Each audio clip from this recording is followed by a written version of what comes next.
People that enter into realizing they have an illness and they're a little different have that stigma and they feel so alone. But people have to realize there's many thousands, hundreds of people that have different diagnoses, so it's not an uncommon thing. Hello there.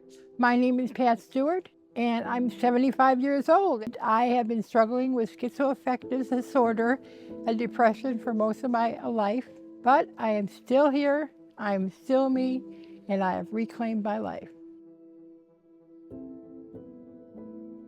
I was brought up in a suburb of Cleveland, Ohio. My dad, Wilbur, built our house on Elm Road, and many very good memories of my childhood, like laying on the ground looking at the clouds float by and raking leaves and burning in piles, picnics and rides in the country. I did come to a point in my life where during my high school years, I developed a diagnosis of schizoaffective disorder and depression.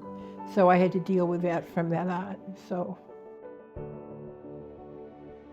my mother saw that and she brought me to the hospital. I had to be treated because they became so bad that I wasn't able to function normally during the day. I would yo-yo in and out of hospitals quite often. That was very frustrating for me, but eventually I came out of that. It was a very dark time, but I always had a glimmer of hope. And I think I also had a glimmer of faith too. My faith was like I was standing in muddy water, shaking, and it was like a rock that the Lord gave me to stand on that was firm, that was something I could be sure of. And it was something that gave me the supernatural strength to carry myself through all the ups and downs and rocky roads and sadness and tears and joys and confusion and clarity and all that that's combined in your wellness journey. Something is knitted together and taken care of by the Lord. And He sees the big picture.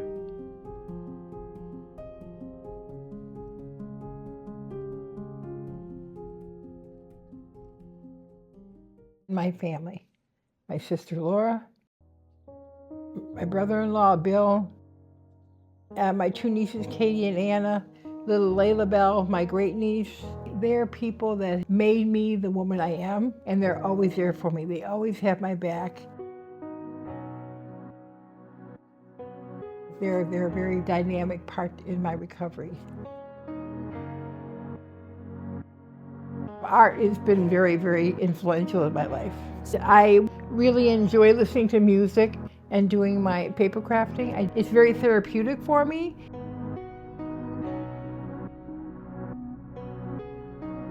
You send a kind word to somebody in the mail or a thank you or you're doing a great job.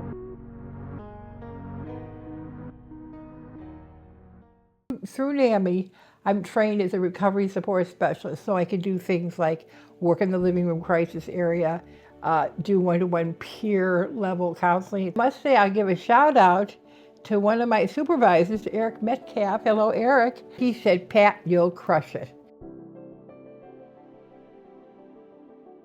That gave me the courage and the confidence to move forward as an old person that really doesn't think they can handle it.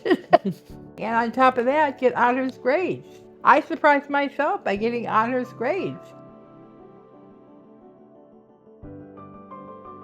If they're having a moment and they're alone in their house, call a friend, call a relative especially that you could trust, that won't judge you, that won't tell you what to do and say, this is the solution, you do it the way I think or else, that won't try to change you, that'll just accept you for who you are. I think my message in any area people are struggling is reach out for help. Whether it be reach out to God, whether it be reach out to an organization like NAMI DuPage, National Alliance on Mental Illness. They have supports, they have helps.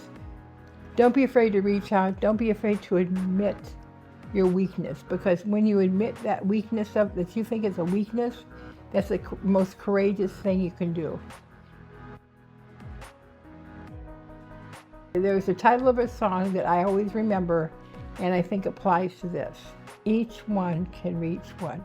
Your life, no matter who you are in life, you can touch the life of somebody else. I just had a forward-moving, step-by-step action and a hope that I knew would never die and would always be there for me. Thank you, Patty, for sharing all that. I think you have a life to be proud of. You've touched so many people in these 75 years of your life. Thank you. Thank you very much, Laura. Absolutely.